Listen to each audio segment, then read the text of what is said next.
À Madagascar, la Haute Cour constitutionnelle se dit défavorable au référendum sur la Constitution. La Cour rejette les arguments juridiques du président de la République, André Joël, pour justifier la tenue de ce référendum désormais reporté. Les Malgaches devaient se prononcer le 27 mai, le même jour que les élections législatives, pour cette modification de la Constitution, une volonté de la présidence. On se soumet parce que nous respectons la loi. Selon les explications de la Haute Cour constitutionnelle, on doit attendre la mise en place de l'Assemblée nationale avant de procéder à la révision des dispositions de la Constitution. La plus haute juridiction malgache estime que le projet devrait d'abord être approuvé par les députés avant d'être soumis au vote des électeurs. Cet avis, un camouflet pour le chef de l'État qui, à travers cette révision constitutionnelle, veut supprimer le Sénat.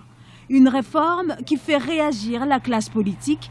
Elle dénonce une absence de concertation. Il faut un échange entre toutes les parties prenantes et les partis politiques avant de prendre une telle décision. Modifier la Constitution, ce n'est pas comme corriger une faute dans une lettre.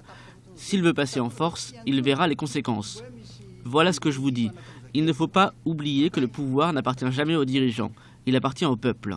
S'il tente de passer en force, il piétine la Constitution et ce n'est pas moi qui répondrai à ça, mais le peuple. Cette décision de la Haute Cour constitutionnelle a été saluée par l'opposition et la société civile pour qui, avant la tenue du référendum et conformément à la Constitution, le projet de loi doit d'abord être approuvé par les 3/4 des membres du Parlement.